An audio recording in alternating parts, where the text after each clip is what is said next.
Hello viewers, আসসালামু আলাইকুম। সবাই কেমন আছেন? আমি আলহামদুলিল্লাহ ভালো আছি। দেখতেই পাচ্ছেন আজকে ৬-৭ পদের ভর্তা বানানোর জন্য সব কিছু তৈরি করে নিচ্ছিলাম।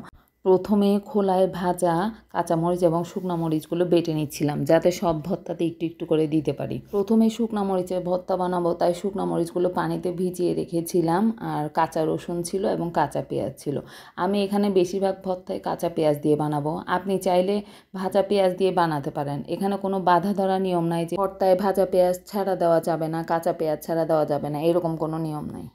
পেঁয়াজ এবং রসুনগুলো হালকা থেতো করে আমার মরিচ ভর্তার সাথে মিশিয়ে নিয়েছিলাম। তারপর বাদাম ভর্তা করার জন্য বাদামগুলো বেটে নিয়েছিলাম। তারপর ভেজে রাখা রসুনগুলো থেতো করে নিয়েছি এবং কেটে রাখা পেঁয়াজগুলো হালকা ছেঁচে নিয়েছিলাম। বেশি ভর্তা করে নিই পেঁয়াজগুলো, তাহলে আমার ভর্তা খেতে ভালো লাগে না। আমার কাছে পেঁয়াজগুলো হালকা ছেঁচে নিলে ভালো লাগে।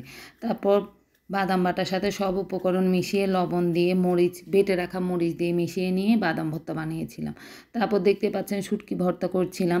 প্রথমে মলা শুটকি নিয়েছিলাম। আমার হাজব্যান্ড শুটকিগুলো আস্ত আস্ত খেতে ভালোবাসে, তাই প্রথমে শুটকি এবং পেঁয়াজটা হালকা থেতো করে নিয়েছিলাম। বেটে রাখা মরিচ দিয়ে সবগুলো উপকরণ ভালোভাবে মাখিয়ে নিয়েছিলাম। আমার কাছে ভর্তা মানেই শুধু বাটাবাটি। আপনি যে উপকরণটা দিয়ে ভর্তা বানাবেন সেটা দিয়ে পেঁয়াজ মরিচ দিয়ে মাখিয়ে নিলে বা হালকা থেতো করে নিলে আমার কাছে মনে হয় ভর্তা হয়ে যায়। এটা আসলে এক একজনের কাছে এক এক রকম। আমার জন্য শুটকি ভর্তা বানাবো। পাভেল আস্ত আস্ত শুটকি খেতে ভালোবাসে, আর আমার কাছে শুটকিগুলোকে একেবারে পিষে ফেললে ভালো লাগে ভর্তার ক্ষেত্রে। আমি এখানে কয়েকটা শুটকির মাথা এবং 2 পদের শুটকি নিয়েছিলাম। তারপর পেঁয়াজগুলোকে থেতো করে ভেজে রাখা রসুন এবং মরিচ দিয়ে ভালোভাবে পিষে আমার জন্য শুটকি ভর্তা করেছিলাম। তারপর কালিজিরা ভর্তা করছিলাম। প্রথমে কালিজিরাগুলোকে বেটে নিয়েছিলাম। তারপর পেঁয়াজগুলোকে থেতো করে নিচ্ছিলাম। আটা কালিজিরার সাথে ভেজে রাখা রসুন এবং বেটে রাখা শুকনো মরিচ দিয়ে আরেকবার বেটে নিয়েছিলাম। তারপর ডাল ভর্তা করব।